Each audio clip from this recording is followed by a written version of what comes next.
Welcome to Tea Science Tuesday. Today we're going to be talking about aged tea, and not like puer aged tea, but I'm thinking more like aged oolongs and aged white teas.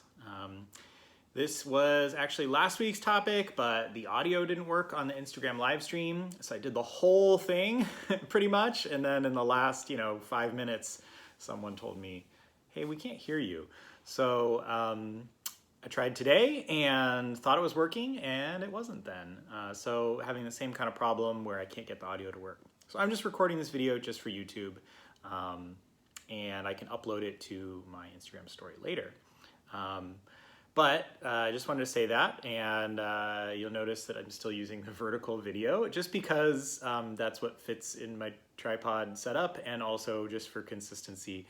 I know it kind of sucks for YouTube, but this is the format of all the other videos because they were all for Instagram. So I am going to brew some tea here. Last week, for the sort of dry run of this episode, I drank an aged oolong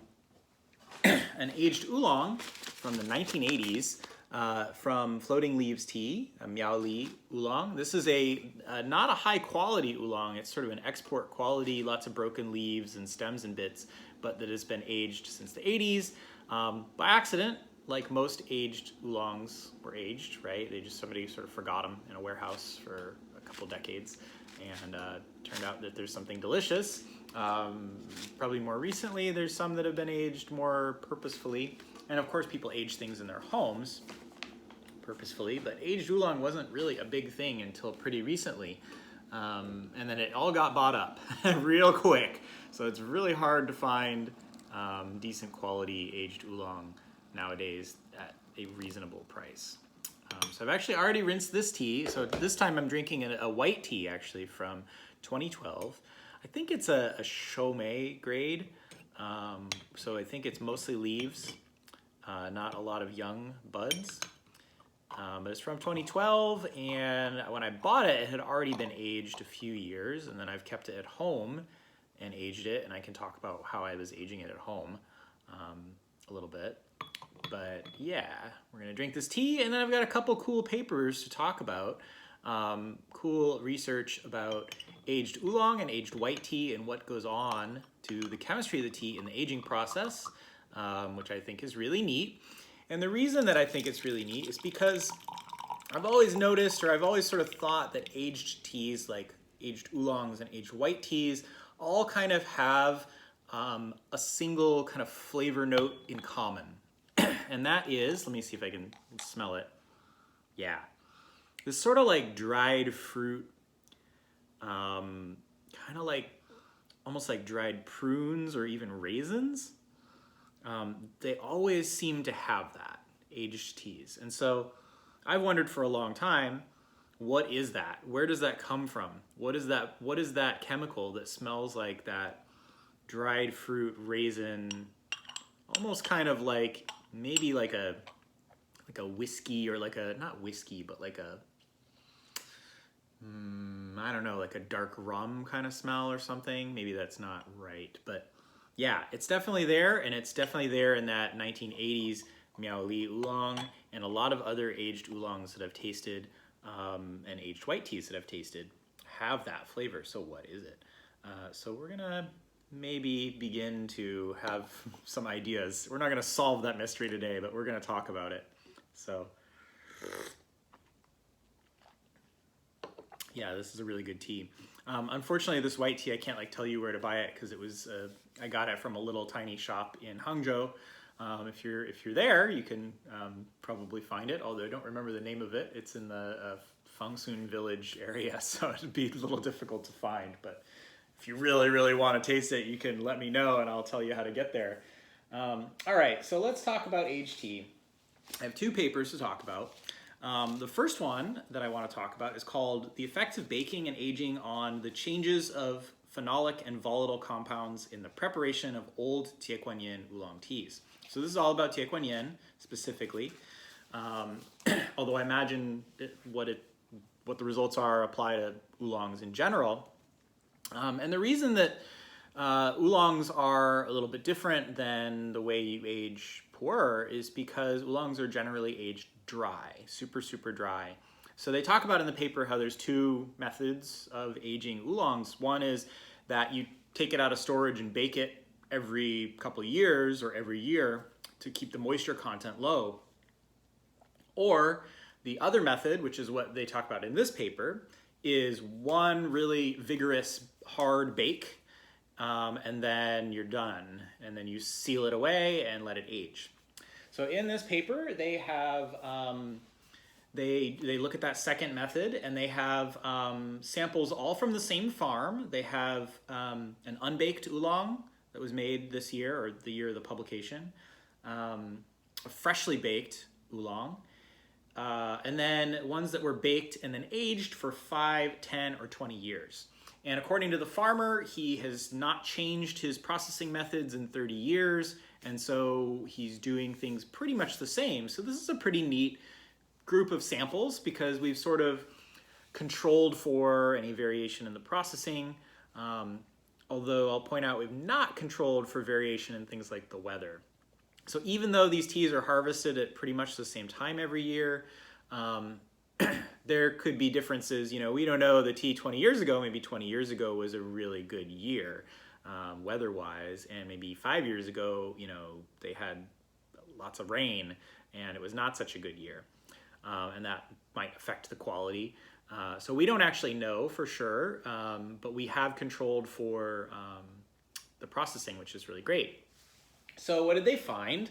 Well, they found changes that happened with the baking, and then things were actually pretty stable after that, which was kind of interesting. So there was not a whole lot of change after that initial baking. Now there were some things that showed up in the 20-year-old, the really old teas that weren't there in the freshly baked ones, but the biggest set of changes happened with the baking, which I guess is kind of unsurprising, right? Especially if you're doing this sort of style where you're doing like this really intense bake and then letting it age. So what happened? Well, the baking itself, if I remember correctly, let me just check my notes. The baking itself, first of all, it degraded a lot of the catechins. So these are the compounds that are responsible for a lot of the sort of purported health benefits in tea. EGCG is one of them that you've heard about maybe before. And so they break some of those down. And those are also contribute to the flavor. So they contribute to a sweet aftertaste, to the mouthfeel. Some of them taste astringent, some taste bitter. And so we've degraded those catechins, a lot of those. And when they're broken down, it creates an increase in gallic acid. So gallic acid, the EGCG, the G at the end there is for gallic acid. And so when EGCG gets broken down, it becomes EGC. And then that G is separate and is a gallic acid. And as it turns out, I can't remember if it was this paper or the other one, but they mentioned a tidbit that I'd never heard of before that is pretty cool, and that there was one paper somewhere that found that gallic acid is an umami enhancer. So it itself doesn't taste umami, but it enhances the umaminess of, you know, theanine, for example. So that's kind of neat. So we might have some increase in umami with roasting. But in this paper, after the roasting, the catechins were pretty much stable. Even after 20 years, the concentrations didn't really change. So baking had a big effect, but aging really didn't affect the catechins. Caffeine wasn't really affected by baking or by aging. Caffeine was pretty stable, which is, yeah, that's not super surprising. That's what we've talked about a lot in these Tea Science Tuesdays, that caffeine doesn't really change a whole lot in the processing and aging. Really, the only thing that determines caffeine is how much was in the leaves when you started from the field, right? Caffeine is not really created or destroyed very much in tea processing. So caffeine was pretty stable. And so what changed were the volatiles, the aroma compounds. And the biggest change, again, was between the unbaked oolong and the baked oolong. So, I see Talking Tea Podcast is messaging me. They can't find the feed. That's because there isn't one. Hopefully they'll figure it out later. So the biggest change was with the baking, and so the unbaked tea had a lot of these long chain hydrocarbons and alcohols, and I can show you what they look like because this paper is kind of weird. Like, this is in a food science journal, which is not the sort of venue where I'd normally publish. Before I talk about the volatiles, I'll just show you, they looked at the color too, and the color really doesn't change very much with aging either. This is the unbaked, freshly baked, 5, 10, and 20 years. And they say in this paper that the 20-year tea was a little bit lighter, but you certainly can't see that in this image. So yeah. The leaves are also much more tightly balled up after that really strong roast, which is something that if you've ever brewed or drank a roasted oolong, you probably also have noticed that the leaves don't unfurl and open up as much. Okay, so back to volatiles. This paper, again, is kind of a little bit strange in that a lot of their figures are just pictures of chemicals without any names. So these are some pictures of long chain hydrocarbons and alcohols. So these, when they're a little bit shorter, tend to taste kind of grassy, vegetal green. And when they're a little bit longer, they tend to taste kind of fatty, creamy, buttery. So those sound like the flavors of a unbaked green tie Quan Yin, right? Makes sense. Kind of green, fresh, vegetal, buttery, creamy. Yeah. So those go away with the baking. Those are all degraded really rapidly. And some other sets of compounds are produced, and they look pretty different, and you can just sort of visually see, and I've got my notes scribbled in the margins there, but yeah, those are different looking, right? They're different looking compounds. And these are ones that are, many of them are sort of breakdown products of amino acids and catechins.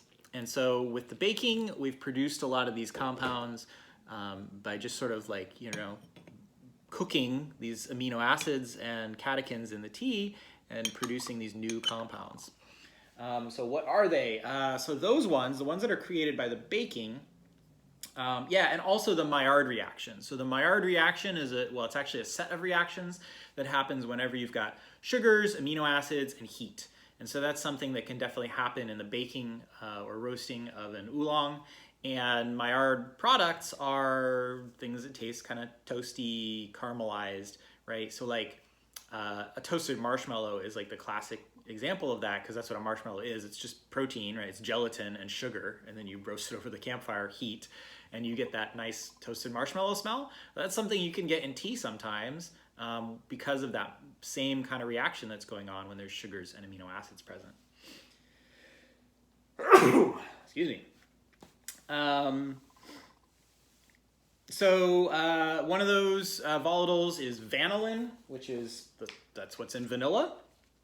They've detected that after baking, and a few other things that have nice kind of baked aromas like that. And then there were actually a number of compounds. This whole bottom section are things that were unique to the aged teas that were not in the freshly baked teas. So yeah, there was actually a lot that was produced during the aging. And these were more of those amino acid and catechin breakdown products. So as the tea is aging, those amino acids are apparently continuing to break down and produce volatile compounds. And these ones are pretty interesting, I think. And I have some ideas of what that wonderful dried fruit aroma might be. So let's see, what do we got? Some examples here that I pulled out of the paper. One is phenylacetic acid, which has a sweet floral, chocolate, honey, and tobacco notes. I looked these up. There's a website called Good Sense Corporation or something like that. Good Sense. If you just type in Good Sense and then phenylacetic acid, you'll see these flavor descriptors. So that sounds like an aged oolong, right? And another one is hydroxymethylfurfural, which smells like hay, tobacco, and has a buttery kind of mouthfeel. Again, yeah, that makes sense. That tastes like an aged oolong to me. And then the one that really sort of like resonated with me and that I think is maybe that thing that I'm smelling in all the aged teas is seringaldehyde. Seringaldehyde has a creamy mouthfeel, and it has a nutty, balsamic, vanilla, and honey aroma. And it's something that's produced by the breakdown of the fiber in the tea, and probably also the catechins in this case, but by the breakdown of polyphenols and I think polyphenols. Yes. So it's something that's in aged whiskey also, and is produced by the breakdown of lignin in the oak barrels that the whiskey is aged in. So there's also lignin in tea leaves, and lignin is a complex polyphenol, if I'm remembering correctly. If I'm really wrong, correct me in the comments. And so yeah, so with aging, we might get some of that same volatile that is in whiskey, which is pretty cool. And you know, after I read that and sort of thought about it, it was like, yeah, maybe that is the thing that I'm smelling, or at least part of it. Balsamic was the one that really hit me. It was like, ooh, yeah, it's balsamic. It smells a little bit like aged balsamic vinegar. And so, yeah, so that's pretty cool. So that was the paper on aged oolong. Let me just see if there's anything else I wanted to say about that. Yeah, so, you know, the overall thing there is that the catechins, get really degraded by the baking, but then they don't change much after aging. Other polyphenols, there are other polyphenols besides catechins, are breaking down with aging, and amino acids are breaking down with aging, and these are producing new volatiles that may contribute to that really typical aged oolong aroma, and just aged tea in general aroma. So now white tea is a little bit different, right? And I actually don't know much about how white tea is typically aged in China. I feel like aged white tea is it's like a pretty new thing in the Western world, being popular at least. I only really discovered it maybe 3 or 4 years ago or something, I feel like, as being a thing, but I love it now, and it's probably one of my favorite categories of tea. And the way that I age my white tea here is similar to the way I age puer. I can actually show you. I'll be right back.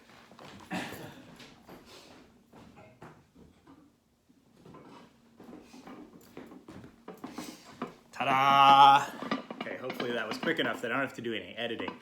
This is like just a Japanese like casserole dish that I got at a vintage sale or a yard sale or something. And I have another one that seals better than this one that I use for puer. This one, the lid is a little bit loose. And I just have my tea cakes inside. This is the one I'm drinking right now. It just says chancha, I think, Zen tea on it. And then inside here I also have some of these Boveda humidity packs that keep the humidity up in there. And I change them every so often. You can kind of regenerate them. You can look up how to do that. But yeah, that's where I keep my white tea, and I keep my puer in a separate one in a very similar way. So that's different than the way I would age an oolong, right? It's actually increasing the humidity. I don't know if there's enough humidity in there that there's microbial ripening going on, if there's any like actual fermentation happening. I'm not sure.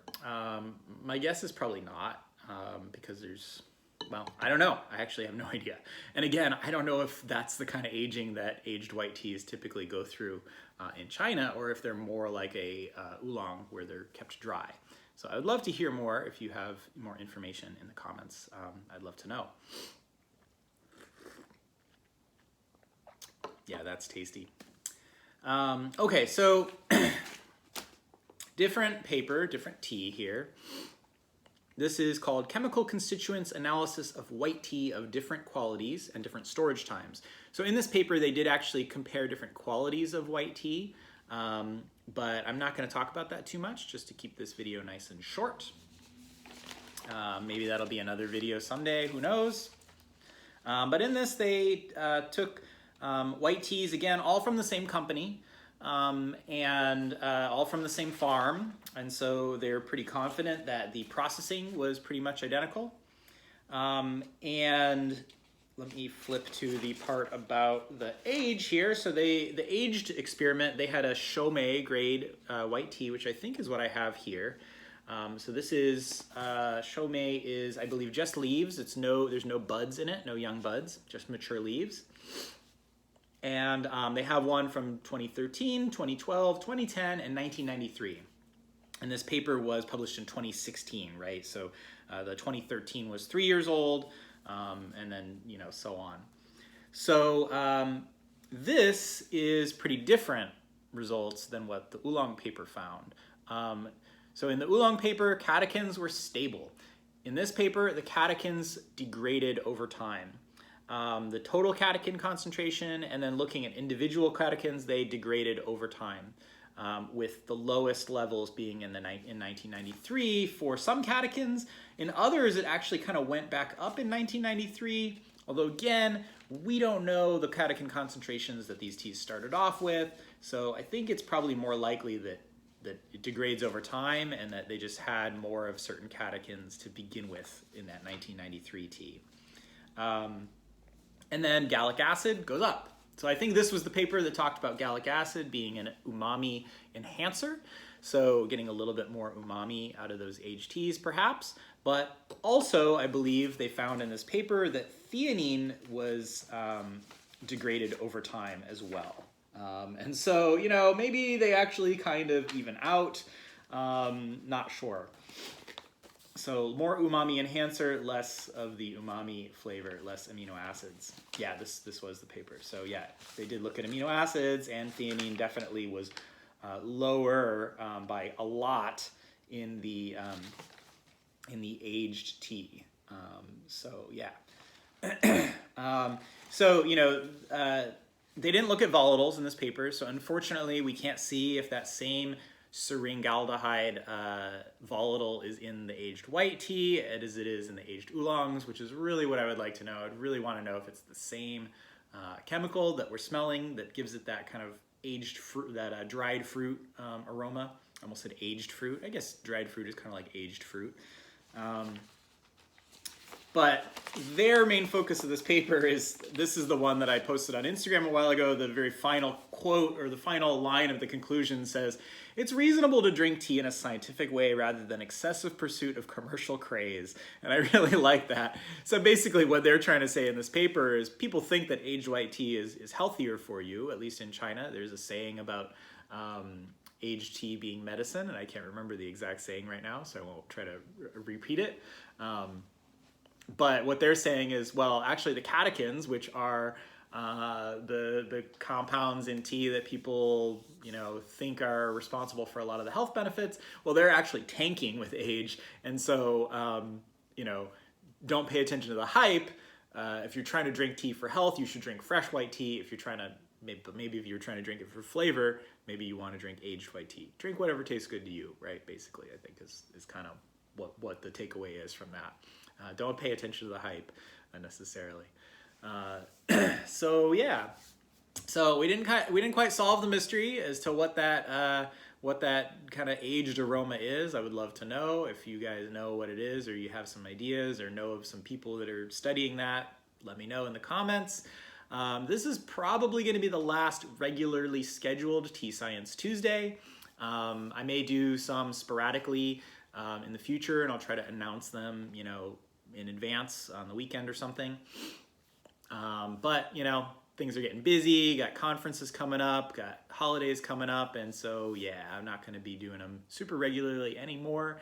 But thank you guys for coming, and thank you guys for watching the streams, and sorry you couldn't be there on the stream today because Instagram doesn't like me. But yeah, thanks, and you can watch the rest of them on YouTube where you're watching this one, because there's really no other way to see it.